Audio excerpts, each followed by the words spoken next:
I'm so excited to be here with Ryder Quinn at the Bend for the 2025 GT Festival. How's it going, Ryder? Yeah, good actually. It's a bit cold, I'm not gonna lie. Have you raced on this track this weekend yet? Yeah. So I actually just came from my first session. So I don't even know, I think we were 10th or something. Which is still good. We have slightly older tires. A tire balloon. It's my first time back in the car. So I've dust off the cobwebs a little bit. That's all good.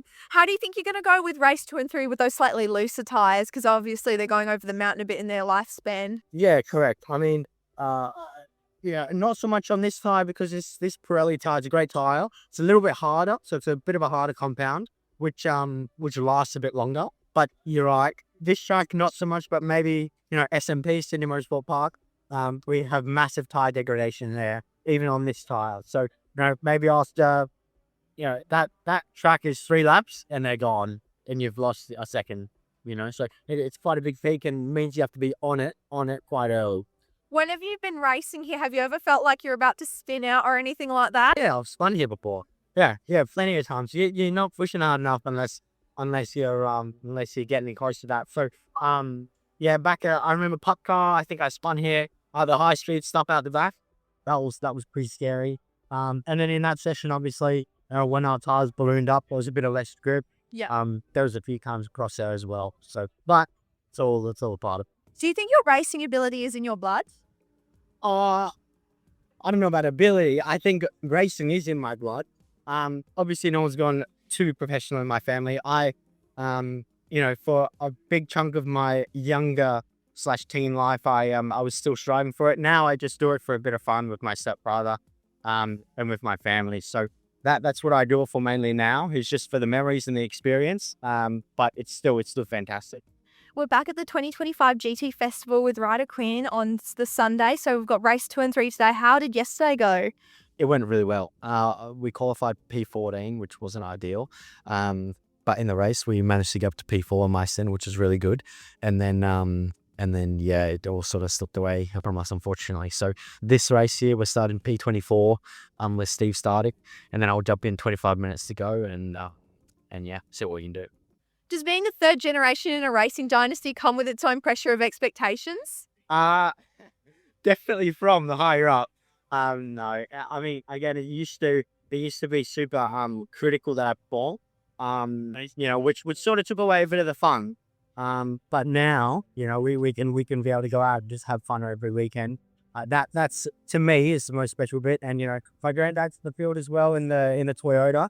That's very special racing him, and we have a bit of fun every weekend, which is nice. When racing with family, how are the dynamics? Well, actually, the first round that we ever did in the BMW, Steve, co-driver, stepbrother, he actually took my granddad out. So he's yeah, that was a bit of a good introduction. No, it's fantastic, When you were in 2022, it was your last year of high school, and it started to get really busy for racing with you. Can you tell us how that year went? Yeah, well, yeah. So 2022 was my final year of high school. I was also college captain, which I'm very, very proud about.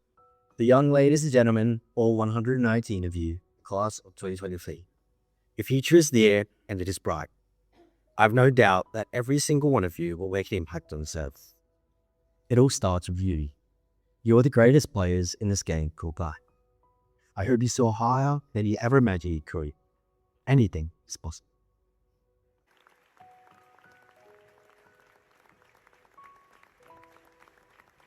It was a bit of that was big juggling. Obviously great boat school and exams that happened to see in racing.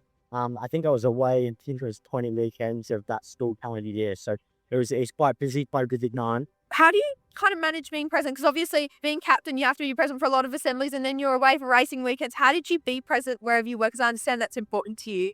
Yeah, well, I mean, especially back then, it was a bit of different times with with COVID. So a little bit of my captaincy, we were doing some assemblies online, speaking online. So I could be sort of anywhere. So I did do a few assemblies overseas and whatnot, which was pretty cool and a pretty cool experience, to be fair. If anyone has that sort of aspiration to go on and be a college captain or a leader, definitely do it. It was a great experience for me. many skills that I can now bring into my adult life, until I die, I guess. It was very, very, very good experience. Was your school supportive, or is it a little bit hard for them to understand? No, they were great. They were really, really good. They were super. They understood quite a lot. They understood that we want to build careers outside of school. Because ultimately you're there for 13 years.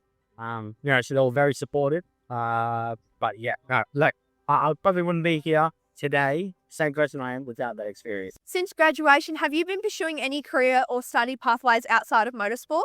Yeah, many different career paths I want to sort of dabble in. I do a few things with our family office, obviously take you private back to the adults, and just with the path, so our foundation that we have also. But also aside from that, I manage a steel fabrication company. So Blackdown Steel and Supplies. That's a bit of my family, that complements Steve, my stepdaughter, and this building business. Looking back, do you think you were kind of doing a business degree from birth, growing up in an entrepreneurial family? Good question.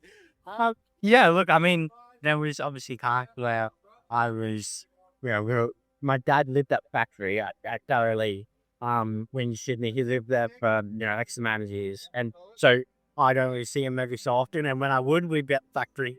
So, they are fond memories that I look back on.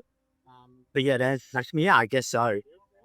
I have so many knowledgeable people that I can rely on and talk to. I'm quite fortunate in that aspect. I remember every week, every Monday morning, it was like 7 a.m.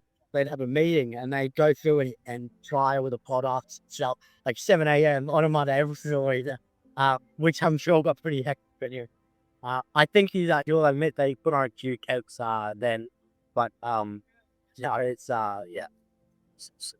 good experience. It was a bit like a real life Charlie chocolate factory. Like I go to dad and say, "Hey, can we look at doing like a sour jelly bean?" I remember this sour jelly bean, and he actually did it. Like a few months later, I was there, and there was a little bag of sour. She's like, it was really good. It was really cool. Do you think they can teach how to run a business at university?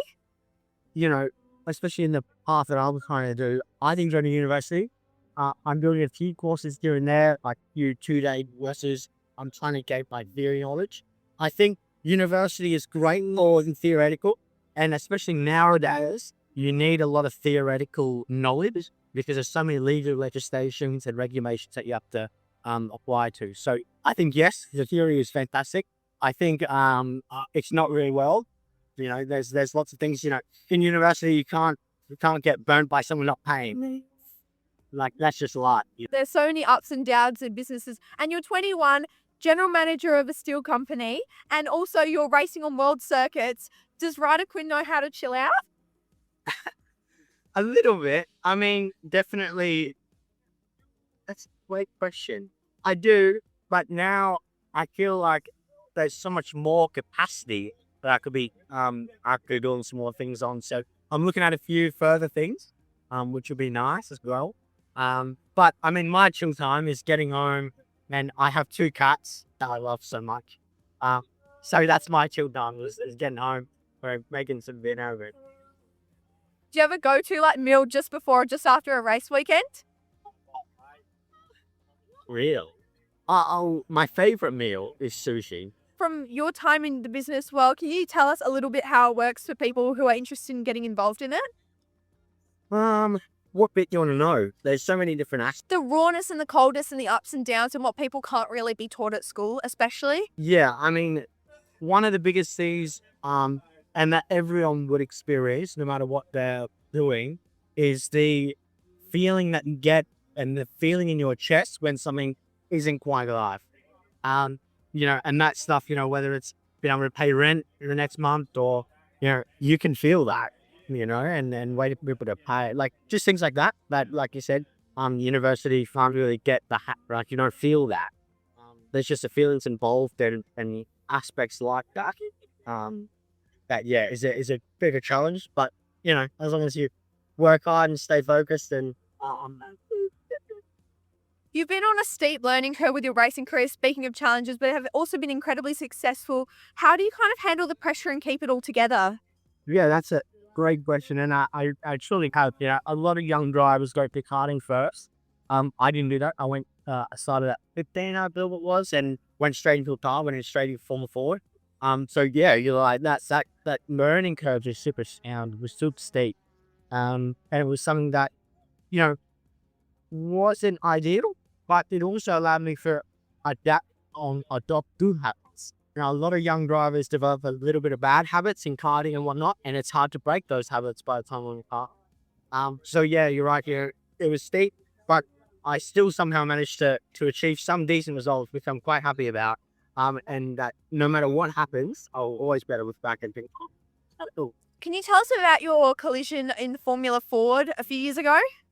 which one? The one where it went up when the two tires interlocked a little bit. Yeah. Yeah. When the tire landed on my head. Yeah. Yeah, that one wasn't ideal. That's the first time I've been concussed. Actually, I've only been concussed twice, and both was from a race car, which isn't very good. But no, yeah, I mean that was a bit scary. It was probably my first decent crash.